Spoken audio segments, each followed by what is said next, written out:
Welcome back to the Men's Roundtable Series podcast. I am your host and moderator, Mr. U. We got some warriors in the house here ready to represent. This topic is going to be tough today, man. I want to get into it. Before we do all of that stuff, if you're watching this for the very first time, listening for the first time, upper right-hand corner between the QR code, use your iPhone or Android phone, grab that QR code, catch all of our shows dating back to last summer, I think it was. We started out as a monthly podcast. Now we're weekly, every Thursday at 7 p.m. EST. Glad to have you guys aboard with us. A good friend of the show from the Sasquatch Syndicate sent us a little gift today. A beautiful gift. I want to throw it to you guys. Check it out. Tell me what you think about it. This is pretty awesome. Check it out. Yeah. Yo, pull up a chair, let the real talk begin. Faith on the table where the brothers lock in. Life gets heavy, but we stand our ground. Truth in the room when the circle comes round. No mask, no front, just real man here. Talking about faith through the doubt and the fear. From the grind of the week to the lessons we share. Welcome to the Men's Roundtable. Pull up a chair. Men's Roundtable series. Step inside. Real men, real faith where the truths collide. Voices at the table where the stories get shared. Welcome to the Men's Roundtable. Pull up a chair. Nice. Big shout out to the Sasquatch Syndicate, man, for that toe tapper, that head bopper. That's good, man. You heard the man. Pull up a chair. The roundtable's about to begin, man. Thanks for sending that out, man. Who we got in the box out here waiting on us? Mr. U, you talking about me? What's up, Paul? Good to see you right here. Famous Condition 466. Thanks for joining the show, sir. Appreciate you out here. All right, so we got a topic that I think is a tough one for us fellas, but every week we say that, right? Every month we've been saying that, so this is not really a new thing, but I want to get into the kind of things that men are either afraid or just refuse to talk about. So I want to kind of get into that, but to remind our panelists and those that are watching, listening from afar, judgment-free zone. This is a safe space for men to talk about men's issues. So if you got a comment, in the comment section, we're going to share some stuff. We'll evaluate it, see if it's good to bring it on stage. If it's not, it's going to stay right there in the box. But if it's good, we'll bring it up, we'll discuss it, answer any question that you might have for the panel. By all means, be respectful. Be clear, but also be respectful. And I want to just give you guys something to think about as we move on to the topic today. Is there something you never said out loud in a room full of men? For all you guys that are watching, listening, those in the comment section, is there something out loud that you never said in a room full of men? Just something to think about. Don't get crazy. Brent's already laughing, so I know his mind's probably going. Oh my God. Why not even share that? What? My guy, Stephen Miller, man. That man out here is running Kentucky, man. He's running the whole state of Kentucky. Good evening, sir. Good to have. See that brand right there? W23 LLC. Look it up. Some of the best Christian apparel, sports apparel I've ever seen in my life. This guy does a fantastic job, man. W23 LLC. Get your pens out, jot that down. You want to check him out. Wear Your Worship. I love it, man. He does really good work. But I want to get into the, this perception that men don't feel as much. I think I'm going to push back on that. I hear it a lot. I think we just feel differently. I don't think we don't feel as much as maybe ladies feel. We just learn how to show it because in the past, we talked about that before on previous shows, it's been weaponized against us a lot of the time. So we kind of handle things a little bit differently. But I want to talk to you guys about, just ask you a few questions and kind of get into this conversation that's going to be kind of deep for us. We're going to dig in a little bit. Hopefully it's enough for this one episode. If not, we'll carry it over to next week and we'll just keep it going. But tell me, if you can, why do you believe that, whether it be women or society, want us to show our feelings more? Do you think that's a valid request? Is it a heavy-handed request? Why do you think them want us to show our feelings more? I'll take that one if nobody cares. I'd love to start with that. Yeah. Okay. You already did. I think that every woman wants their man to share more until they do. That's what I think.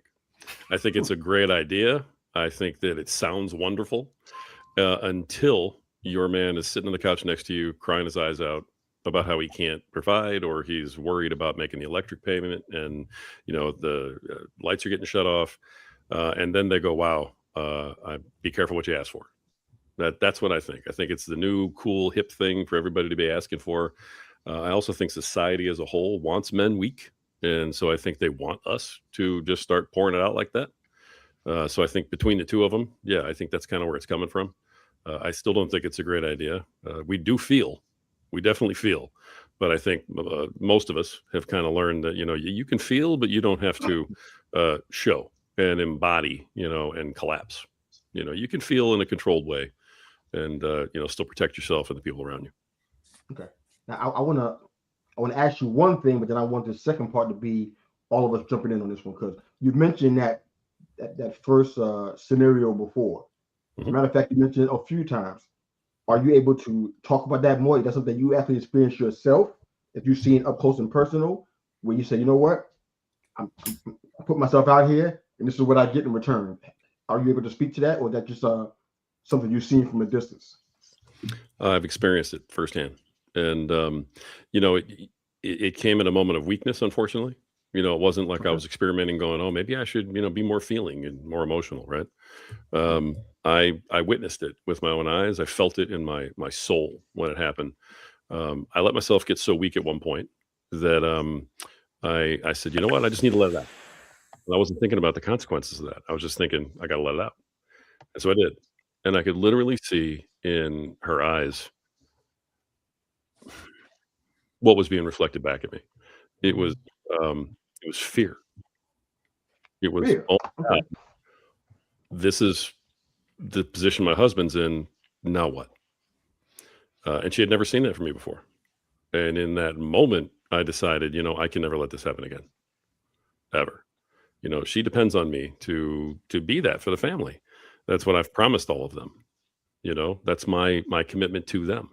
And unfortunately, yeah, man, I've seen it up close and personal, and it ripped my heart out. So when I give that advice to men, it's because I've lived through it, and I wouldn't wish it on my worst enemy. I don't want you to choose between the two, but let me just ask you another question, and then we're going to put this out to the rest of the team. Would you prefer fear or contempt in that situation? I know you probably would rather have neither one of them. I know I would. But right, if given a choice, you have to pick one. Would you prefer fear from them or contempt? Because you shared your heart. Fear. Fear all day. If you have to have one, I'd rather have fear, because that means that she believed in me, right? And then maybe I can get back there. Contempt, you're done. Okay, when your significant other looks at you with contempt, it's over. Yeah, it's a wrap. There isn't coming back from that. So, again, I'd rather neither of them. And I think the answer is don't put yourself there, right? But anyway, I'm sorry for taking all the time, guys. But yeah, man, that's where it is. You're doing what you need to do. I appreciate it. Thank you for sharing that with us. So for the rest of you guys, the initial question was, why do you believe that they want us to show our feelings more? But Rory's point was a really good send-off there. That society seems to want men to be weak. You guys can speak to one or both of those points, whichever you like. You guys in the chat, you're free to answer that question as well. We'll bring it up if it's relevant to the conversation. Go ahead, anybody. I'll jump in on this one. Women want men to share because they don't understand the fundamental differences in the way our brains and emotions work between the sexes. Right? Sure. The way women experience emotion and the way women process emotion is verbally and out loud. That is the way they process emotion. That is the way they live through it. That's the way they move through it. And so they understand it from that direction, right? That's why most therapy is based around the way talk therapy, right? That's the most common forms of therapy. And that's why it's less effective for men than it is for women, because that's not how we process emotion. We don't just talk through it as men. That's not the way our brains are hardwired, right? So women think if we just talk about it, we'll be okay, because that's what they need to do, right? I've shared before, I used to get in trouble with my wife because I'd be like, all right, pause. Am I fixing it, or am I just listening to you talk about it? Right? Because as men, we want to fix it when our wives tell us something like, oh, this has got me upset, right? I'm unhappy about this. This is happening. No, they just need to talk through it. They need to say it out loud because they experience the feeling and they flow through their feelings when they're talking about it out loud. Men don't. When we start to share what's going on in the deep resources of our hearts and souls, women have no idea how to process it because we don't process things and experience emotions the same way. We do feel as many emotions as women do. We don't experience them in the same way that a woman does. We don't experience joy the way a woman does. We don't experience sorrow the way a woman does. Right. And the easiest example you could say is, right, everybody, man, woman, it doesn't matter. Every single person experiences grief differently, right? And for the most part, most of us understand and respect that you and I experience grief differently. Well, it's that way. Men and women experience emotions differently. We process them differently. And so when we start to dump out what's inside of us, it freaks out women because they don't know what to do with it. And then if we get, God forbid, we get on the vulnerability side of that sharing emotionally, they're all the respect is gone, because unfortunately we're running 1,000-year-old playbook. Men have an expectation, period. We provide, we're strong. And if we shake, if that foundation shakes, their world is rocked. Sounds like that's why we need each other even more. That's what it sounds like. I'm gonna tell you something, man. I don't know if this is a coalition here, but you always have strong takes, man. But I don't know the glasses, and somehow I feel like the take has gone from, it was already here, but I feel like that's just what I'm seeing. But we got some comments before you guys jump in. It's all packaging, man. Yeah, but you said it earlier too. I look smarter. Tristan's in the house. He said, I think ladies don't know how to handle and process how men communicate when they open up. It can be heavy and raw. Absolutely. Steve said, a lot of men want to open up, but it doesn't feel safe to do so at times because of the expectations placed on us at an early age. There we go. That playbook again. I've been talking about that. Who's up next over there? What's up, Javi? RL, go ahead, brother. Yeah, I know you got something to share on this one. Yeah. He always got something to share. Come on. Mm-hmm. Currently I'm looking at it differently. I do not disagree with any of you. I do not disagree. I'm with you 100%. A lot of what you said, I would have said, but sitting here thinking about it, that's one thing when it comes to the world. But when it comes to your spouse, we got to look at it differently. And I'm saying that is because, remember, that's why she's here. She's here to be your helpmeet, right? And if we keep her shut off because we are afraid, then that creates another form of isolation that creates a rift in the relationship. And now she's feeling unwanted. And so there got to be a happy median in there. Now, I'm not saying that I know what it is, but I'm just saying we have to start moving toward that in order to have a healthy relationship, you know. And I'm on the other end of that, where I have an amazing wife, to where she does want me to open up because she does not want me to take on all the stress by myself. And I know that she can handle it, just being my upbringing. And like you said, that playbook, I'm going to figure it out, whatever it is going to do. I don't want her to even deal with that. But then if I'm doing it all by myself, then that makes her feel like, why am I even here? I'm trying to help you and you won't allow me to help you. So I don't know. I don't know what the answer is, but I just know we got to find a happy median in order to have a happy home. We got to communicate. We got to express our feelings. Now, I'm not saying that you go boohoo crying, but we have to find a way to do it. We will avoid it, but it has to be done when it comes to our spouse. Yeah, what you got, brother? I mean, I'm kind of in a similar vein that RL's in, man. I think when we ask the why, I think if I'm being, advocating for it being something good and healthy, right, then the why has to be to establish a stronger relationship. It would have to be to create a deeper friendship, right? I like it. I mean, if you look at the way that Brent and Rory both touched on it, right? How women process and how they discuss things, and they're open and vocal. It has to be, in some respects, that they want the same type of a bond that they have with their girlfriends, with their man, right? They want to have that equal yoking and that deep, okay, we can be honest and we can be transparent. Now, in agreement with my other brothers on here as well, though, like Arl just said it. I mean, it doesn't mean that we fall to pieces every time we're feeling something in front of them, right? Because there is a responsibility, right? We gotta be some form of a rock for them, right?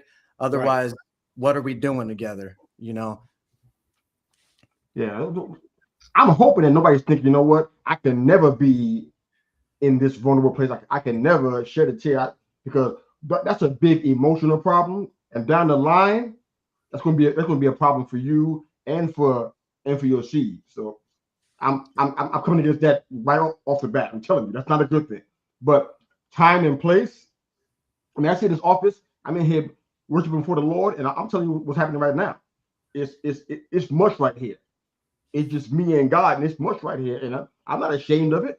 It doesn't make me feel like I'm soft or or something wrong with me because I'm before the master, soaking in his presence. That's fine. I'm sitting in the restaurant, I just go like Harry met Sally, but in the reverse. That's a problem. So we're not doing that part. So hope you guys will get the wrong impression. Men can cry, men can be vulnerable, but sometimes it's about time and place, and sometimes it's frequency. Because I want to preface that last comment, because this is about the ladies right here. So if you're watching, ladies, it's not really about you, but it's a general statement. A lot of times, I've noticed this in spiritual circles, especially.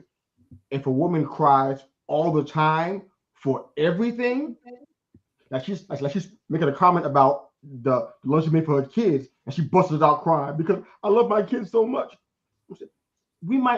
There could be some areas to work on with that. Or you saw a school bus and it reminded you. I mean, it could be so many things.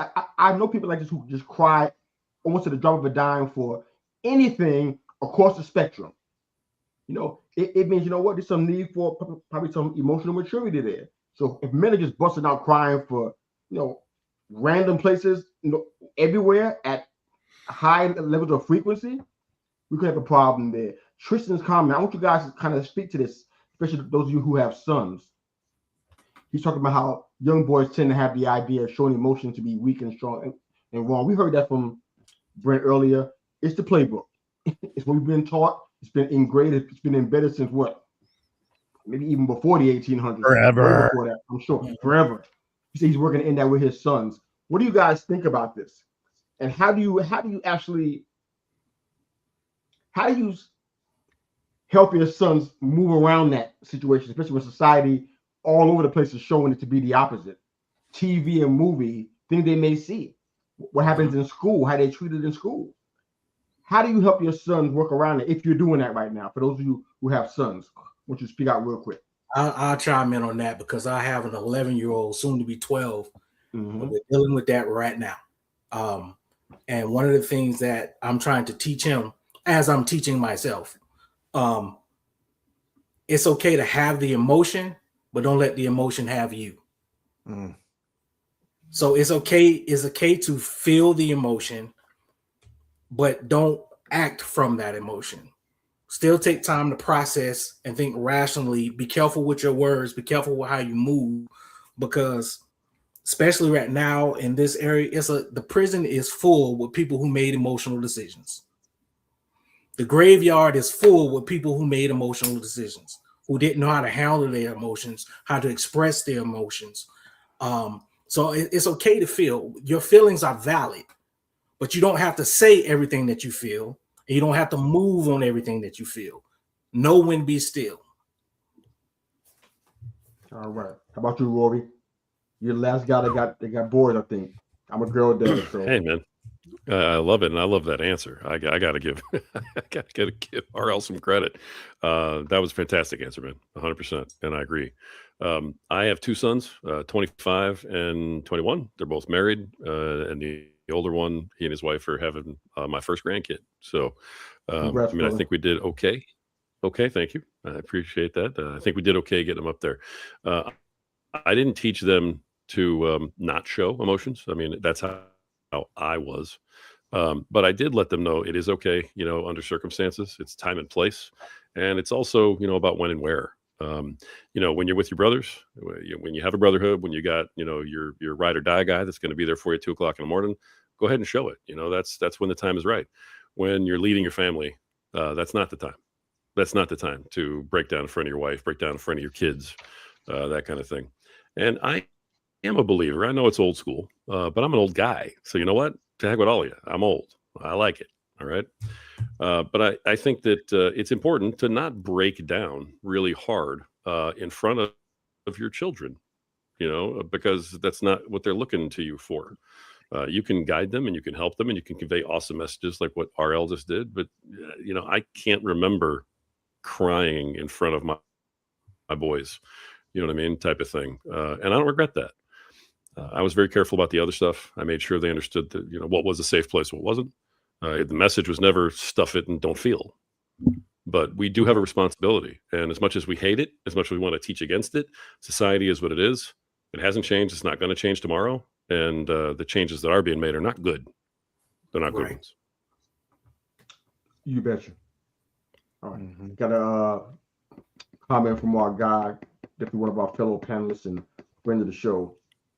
And he says, women are emotional beings. They connect emotionally, so they perhaps believe they can connect with the men in their lives by those men expressing their emotions. But again, careful what you ask for.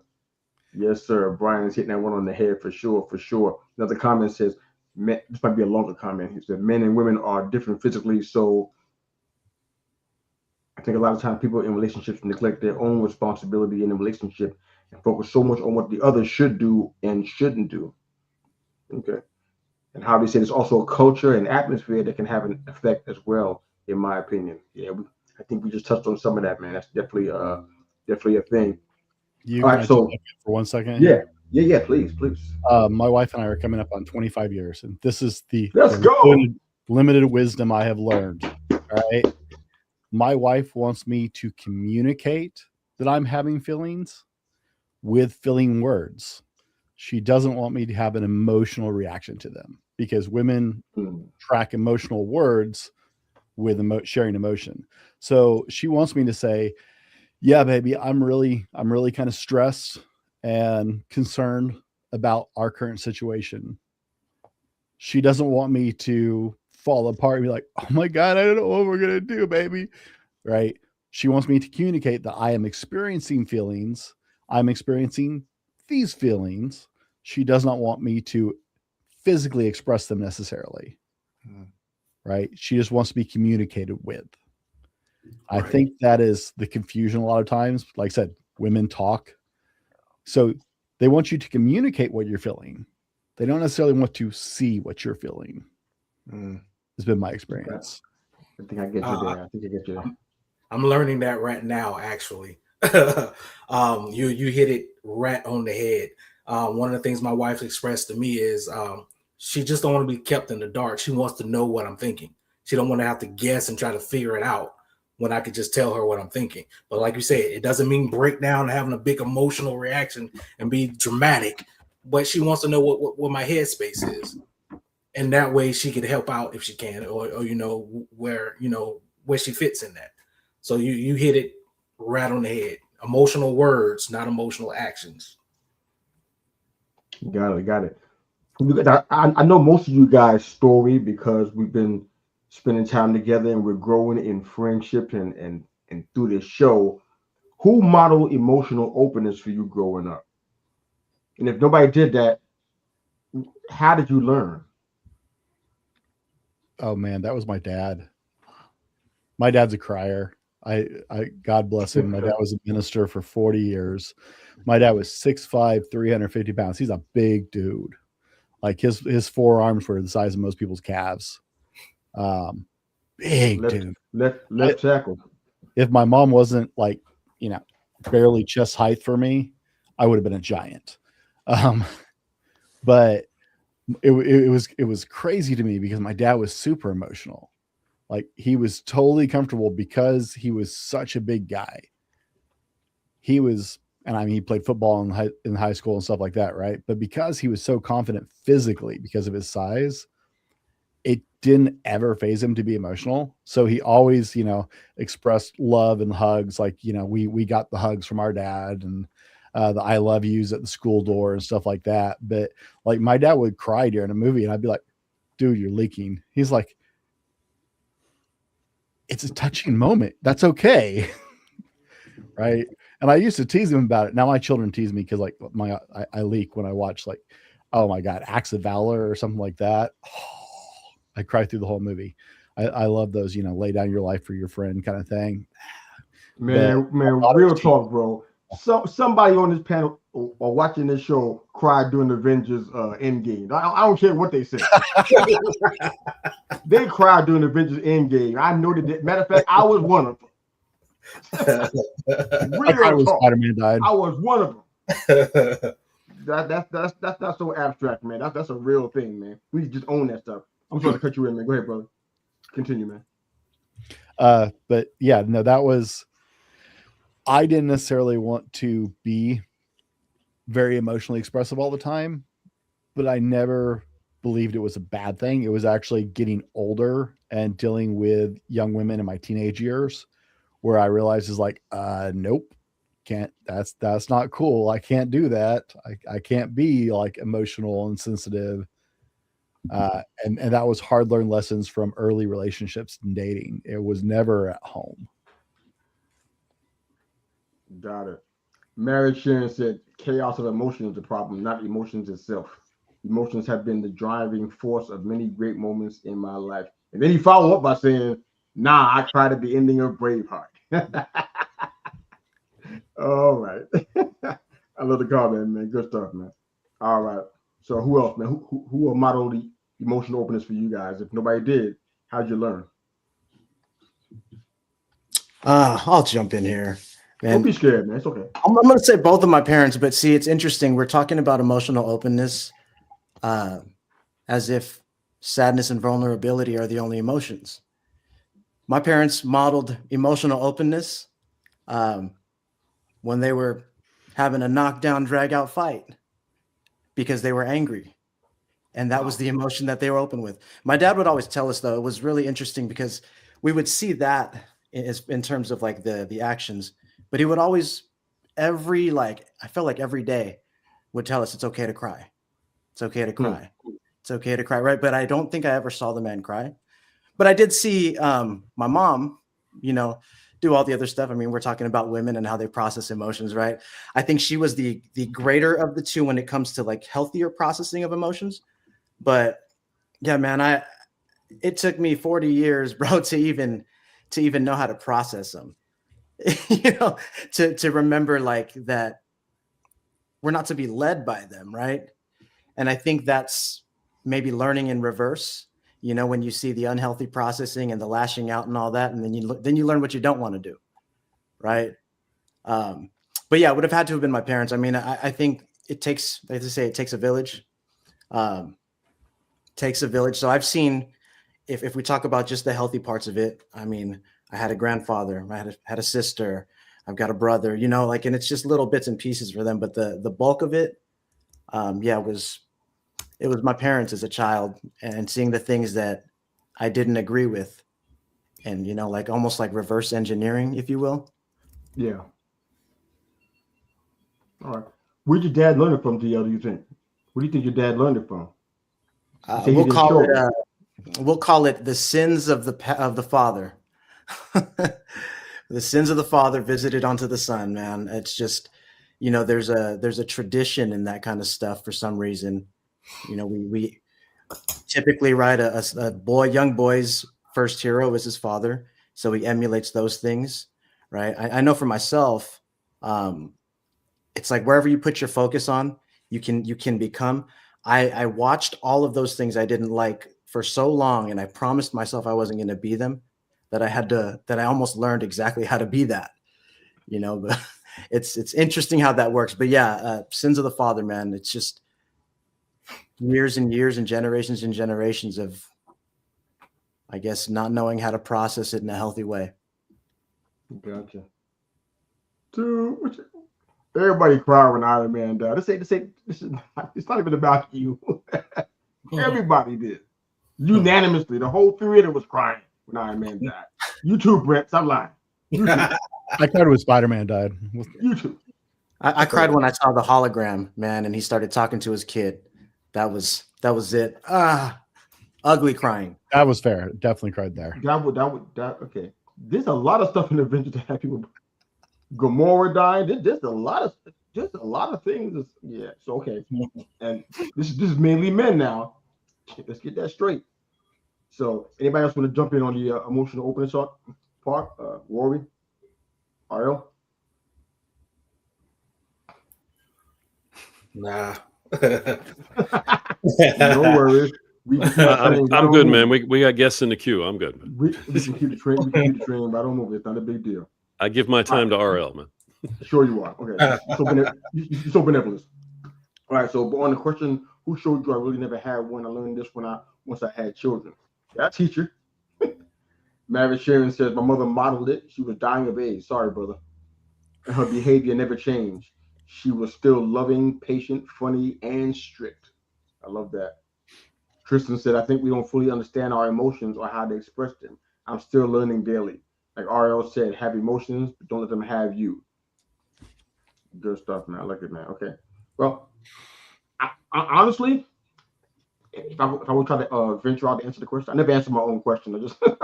I let you guys do it.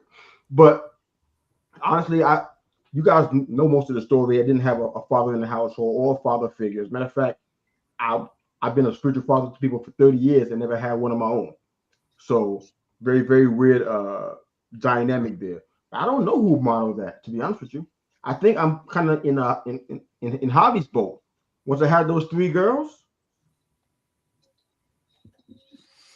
that's when I found out.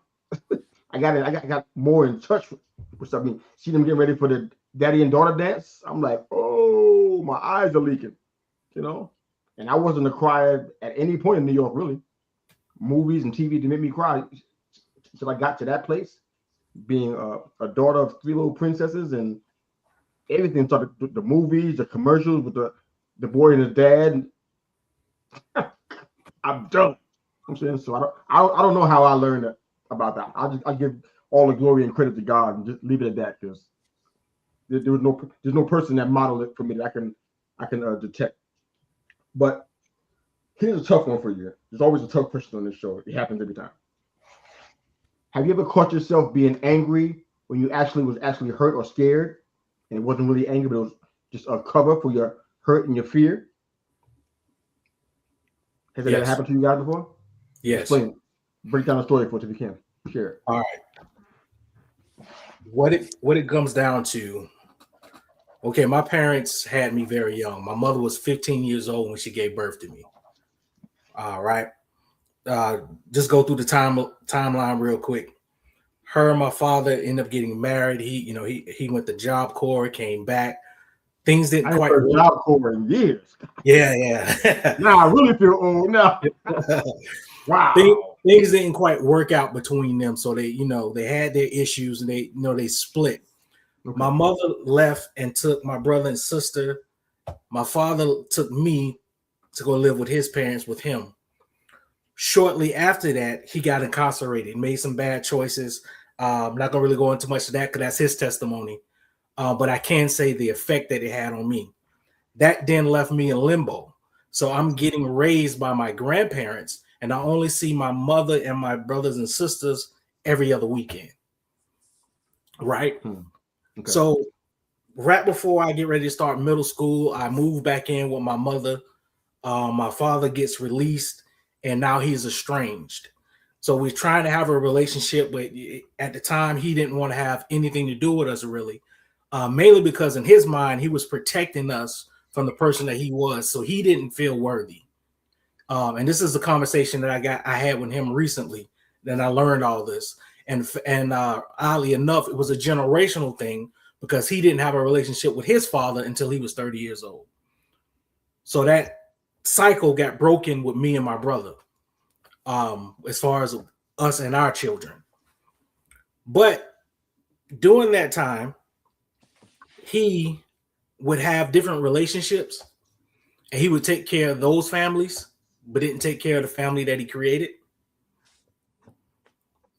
So in that, I believe the lie that I wasn't good enough. And I felt hurt. I felt disappointment. And anytime it was embedded in me that I didn't even know it was there, that I was still protecting that little boy. So anytime something that came that felt like disappointment or felt like, I went in protect mode. I put up these walls and I got angry, and it was basically a defense mechanism because I would not allow myself to be hurt like that again. So that anger and that sense of abandonment that I had, believing I wasn't good enough, is what I was protecting. And the only way I knew how to do that was anger. I had a very, very bad anger problem. Okay. I mean, to the point where it could be rageful at times. I mean, like pure rage. But it was all because I was protecting myself from being disappointed, being hurt, and feeling like I don't belong. Thank you for sharing that, brother. Anybody else want to get in there? Yeah, I can jump in. That was my whole junior high story, man. Like I developed serious anger issues. Like we ended up moving because I was just getting meaner and meaner and meaner. Because I was the fat kid in 4th and 5th grade, man. I was the kid who wore the sweats and the t-shirts and was too fat. And it's because I was getting ready to grow, but I was picked on because I was a fat kid. And even though I grew, like I shot up a foot between 5th and 6th grade and all of a sudden got very athletic and was still a little heavier, but I was a big kid and I never could outgrow being the fat kid. And so I was always teased. And I just got, with the new size, I just got progressively angrier and meaner and would lash out. Like I started bouncing kids off walls, dude. I wasn't a bully, but I was the guy who would punch the bully in the face. Yeah. Just because I saw him picking on somebody else. And all the anger was the pain. Like I would go home and string up, like I chopped all the wood beside our house. Like I split logs daily. I'd go home and just split wood because I had to just dump the rage before I went into the side of the house. My dad would just give me like pallets. I'd string them up and just smash them with a pipe because I had to get the rage out before I came in the house because I was just so angry all the time. And it was the hurt. Anybody else? Yeah, man. I'll use a more recent example. I'm the same thing though. I remember I was jumped when I was 6 years old. And from then on, I was an angry person because I was afraid that was going to happen again. Was afraid that I was going to get hurt again. But more recently, man, when my mom died, hurt turned into anger and rage, man. And it kind of like how RL was talking about, because she got ran over by a truck crossing the street, like devastated, right? Out of nowhere. And I let my emotions lead me. And they led me right to the penitentiary, all because of hurt, anger, lashing out. Yeah, but that was the bulk of my life though, all the way through and through. It was a different thing though when I decided to willingly fall into it, right? Like when I was young, it was, a deep-seated trauma that I allowed to it just kind of did its thing. I honestly didn't even know that that's what it was for years. But when my mom died, I did it on purpose. It wasn't like I was just like I wanted to be angry because I didn't know any other emotion. I wanted to be angry because I was afraid of being sad. Like I wanted to be angry because I didn't know how to process grief. Right. And all of that happened. And it culminated in going to prison, man. But yeah, the short of it, yes, have definitely done that. Don't recommend it to anybody that's watching at all. Fear is normal. It is okay to admit you're afraid. it is not okay to let that fear turn into an anger that then leads you, right? Don't be led by the emotion. Definitely. Anybody else before we keep on moving forward? Anybody else? You ever got caught yourself being angry, but you were really afraid or hurt? I'll throw in. Go All of my anger, I think, has come from being afraid or hurt, to be completely honest. Okay. And a lot of it has come because I was afraid and hurt. I think that made me angry a lot of times because the things that were making me afraid or the things that were hurting me were causing me to be afraid. They were causing me to feel weak, like I couldn't handle something. And they were causing me to break down, So, and to be honest, I've been probably angry most of my life. I was angry until 2024, guys. And that's not even a joke, when I almost died and went to the hospital, and a lot of you guys have heard that story. I won't bore everybody with it, but I shouldn't be here. And it was that big incident, 3 weeks in the hospital, real late nights talking to my wife and really examining my life for the first time ever. When I found a way to let it all go, and she kind of led me there, so please share it. Real simple, guys. I stopped breathing, walking into the emergency room, fell on the floor, thought I was dead. Should have been dead. Had a surgery that should have killed me. Didn't. And when you're recovering from that, you realize how angry you are, because that's one of the things you have to let go of if you're going to heal. And it was kind of then when I also realized that most of my anger was directed at God. And that was huge. That was huge for me. So yeah, my whole life I've been dealing with that stuff. I hear everything all you guys are saying, and some really good stuff being said by these guys today. But there's the one thing I want to get out here, and I'll shut up, is it's never too late. It's absolutely never too late. I'm going to be 56 in a month, and it took me till I was 54 Man, years you old. look good. Man, you look good. This is true. I do look good for 54 or 55. I can't remember how old I am, but anyway, you got me by a handful of months. Never too I'm never late. going to catch up, so you got me by a handful of months.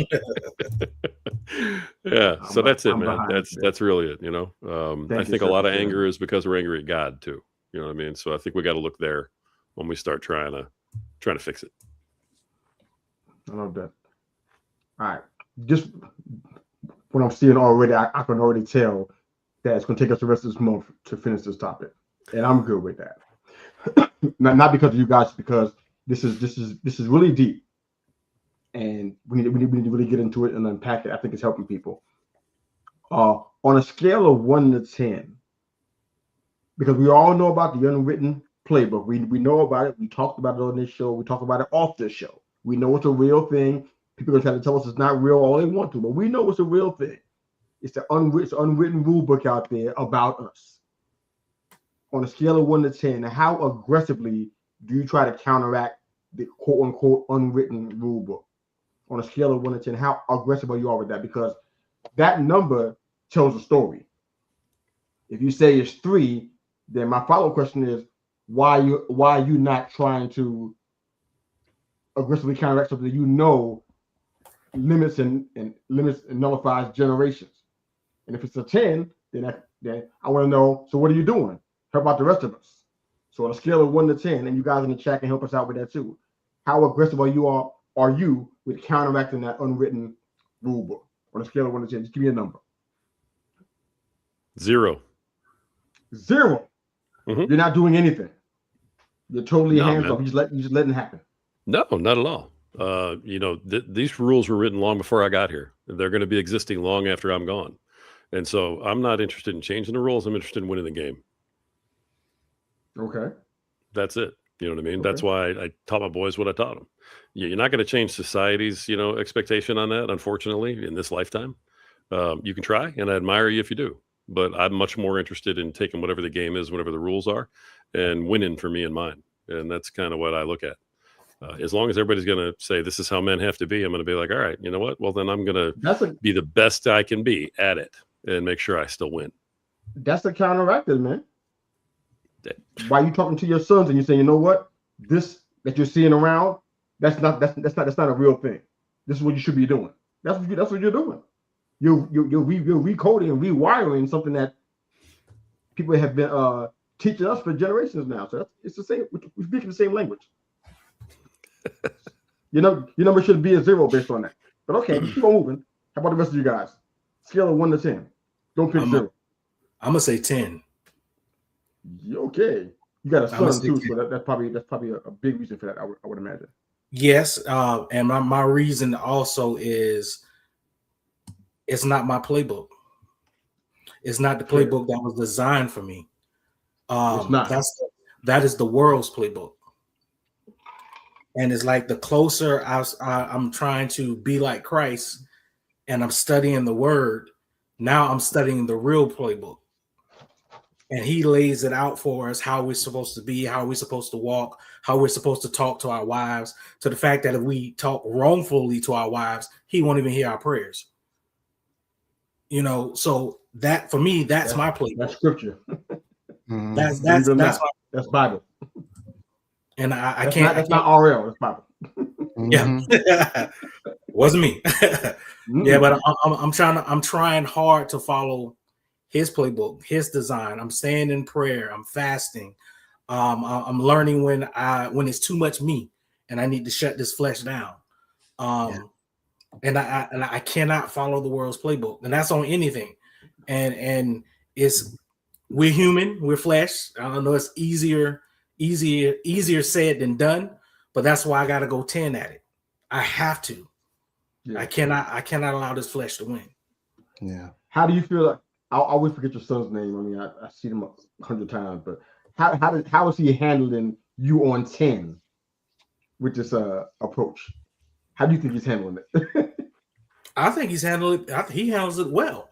Okay. But the only reason why I say it is because, again, it goes back to what I'm saying. You have the emotion, but don't let the emotion have you. And you guys have said it's timing.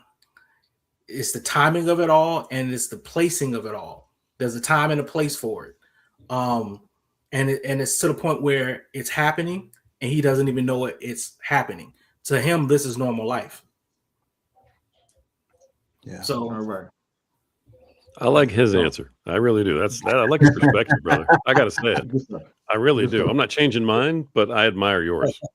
Way to go, brother. Okay.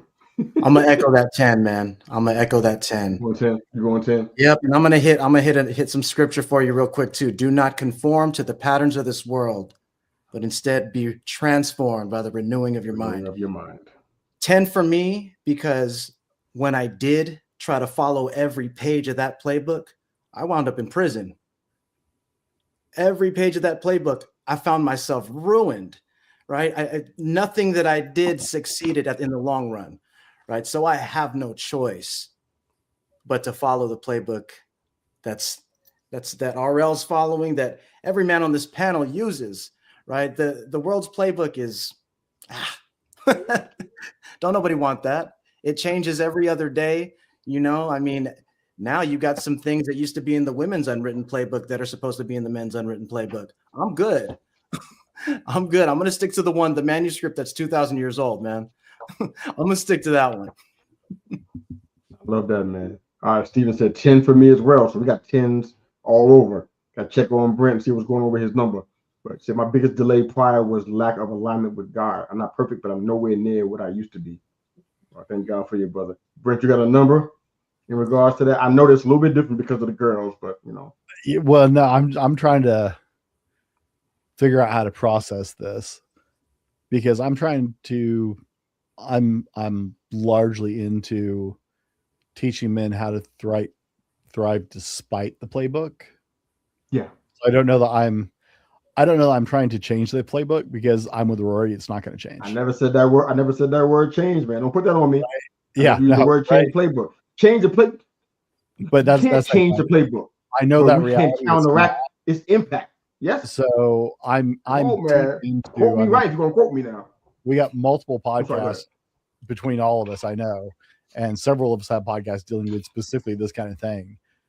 My focus is a 10 on teaching men to thrive despite the playbooks, and showing them how it looks outside of that, where they can still have the respect, still be admired, still be men that you want to be like, and thrive in that life, but not be confined by the playbook.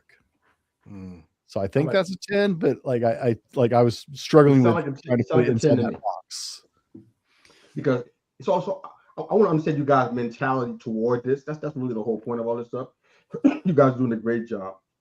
Dr. B, man, he's just a guy I want you guys to individually get a chance to meet if you can. Out of Denver, Colorado. Incredible entrepreneur, author, speaker. He got all total package there. So the hard part of that, hurting people hurt people, and we can understand why. No question. And Chap said he's about a 7. I love it. I think he has a son as well, I think. All right. So good to go on that one. So here's the question. This is going to be a weird one because at all the stories you guys already shared, we already kind of know your story already through our time together. I will ask you guys, who taught you what it meant to be a man? Because for me, and I'll go ahead and put myself out here on the streets. Most of you guys know the story already. I chased my father across the country, literally, just to get him to explain why he didn't want to be around. Fantastic story. But I can't give him the credit for that. I'm gonna give God the credit first because really nobody else was around. But I had to pull from different sources. And when I say this, I know people go right into cringe, but I'm gonna just say this anyway. A lot of what I learned about how to be a man in a certain time period, I guess the mid 80s, was from NBC. I'll be real about it. Bill Cosby. What's his father's name on Family Ties? I forgot the name of the promotion where almost like you gotta watch NBC on Thursday night, something like that. Some kind of promo they had. But the father from Family Ties, Michael Gross, I think his name was his real name, Bill Cosby. That was my model. I'm like, wait a minute, okay, so people who are from this place looking like me, this is how you be a father? I mean, I had to pull from that because I couldn't pull from the wino down the street. And I didn't have anybody else, in my lineage that I was close to that I can pull from. I had to get it from observation and sources and seeing my friends and how their family treated. I mean, I had to pull from wherever I can get it. And you guys may have a better story than that. Mine, it doesn't sound great to say that, but it really is the truth. I didn't have that at all. So besides seeing God, which is my Pat answer in this regard, he's a huge part of what happened. And only reason why I'm even here right now today to call myself a father and a man because of him. But I didn't have those opportunities. But how about you guys? Who taught you how to be a man? You can decide if it was a good teaching or not. I'll let you decide that. But who taught you how to be a man? I'm with you, Mr. U. I have almost the exact same answer, with the addition of my grandfather. Both of my grandfather were very influential, but they can only teach me so much because there were certain things that they didn't know. My grandfather only had a 9th grade education. Rural area. So it was certain things that they weren't aware of. And when you're born in the 1940s and 50s, like they were, there's certain things that they grew up knowing that don't necessarily correlate to what goes on right now, right? Even down to like sundown towns. That's a whole rabbit trail that we can go now. So outside of them giving me just the basic foundation, I had to turn to Cliff Hustable, Carl Winslow, I can't do that one, but I mean, some of the Uncle Phil. I could do it. I was going there next. I was going in there. I'm watching the Father from Seventh Heaven. And I had I had to piece all these things together for certain things that I needed. So it's like a cornucopia of it all. Oh man, you gonna make me do this on air? Chat. You really gonna have me go ahead, brother? Hey, you got to separate the character from the actual person. Now we're talking. I don't know the actual person. The We're talking character about- for me was a little bit buffoonish. That's just me. Well, it was a comedy, man. It was a comedy, but I know that, man. But I mean, come on. I'm just telling you my experience. That's what's wrong with Carl Winslow, man. yeah, Come on, man. Don't act me like that no more, man. Come on, man. Do that. Don't do that. Come on, man. Stop that. It's a comedy. Oh my, he's still going. He's still going. Come on, man. I didn't vibe with him, man. You are taking RL's time, man. Come on, go ahead, RL. Finish up. I mean, that's it, man. You know, because you know that show, you know, they had some good points, you know. But to your point, Winslow was a little weak on certain things, you know. But his wife was running him, dude. Tell the truth, man. And say he was a little weak on some points, but then that's what I say. You had to take the meat from the bone. You know, like I said, it was like a cornucopia. You had a little bit of this, a little bit of that. You know, because I mean, Uncle Phil was a little weak sometime too now. So a little bit, yeah. But you know, like you said, take all the TV dads from that era, along with my grandfather, and you know, and it molded me to who I am right now. And just like you said, also with your daughters, it's like once I had a son, it's like I just wow. Ooh, it's just like wow. And at that point, I wanted it to be for him everything that I didn't have. So I had to hit the word. I had to hit psychology books. Had to do a deep dive within myself, figure out what was going on with me. You know, like once you have a child, man, it's I don't know what it is, but the game changes, bro. Yeah, man. Like even like you were saying earlier, I started crying on commercials. Like, man, like those commercials, man. Those things are what? And the Publix commercials, low-key heavy hitters, commercials, the St. Jude's commercials. I had to turn the TV because I don't want him to see me crying. Like I know I'm gonna start crying. St. Jude's, but I ain't gonna say that. I'm just saying, man, I can't do it, man. Nah. No comment, man. No comment. I'm staying out of that. Anybody else going to jump in? Who taught you how to be a man? I mean, where'd you get the understanding of that from? You got two guys that got it from NBC Thursday nights, man. Where you get yours from? What you waiting for? Hey, I'll jump in. That's fine. I love the fact that I just heard two guys talking about learning it from TV, because I thought I was alone in that. I got to be honest with you. I got to credit Sylvester Stallone, and I got to credit Marlon Brando, and then I got to credit my dad for three different things, and I'll just be brief. I got to credit Stallone because he is the guy that basically taught me that you can overcome anything in life no matter what. There is an underdog thing. The guy who shouldn't win can. And when I was growing up, I felt like that guy. It just had that kind of upbringing. And a lot of you guys have heard that story too. Alcoholic dad beat the hell out of you. So I really didn't think that there was any way to succeed. And he kind of showed that in everything he did. So he was actually a father figure for me. I didn't really know a whole lot about how family is supposed to work. So, Marlon Brando and the whole Godfather thing, it may sound trite, but that's where I learned all those principles about what really is important. I raised my sons with those principles. And right now, the two of them, their best friends are each other as brothers. Nobody is ever going to be closer to either one of them than they are, because I literally raised them saying, your brother is the most important person in your life. Family is that important no matter what.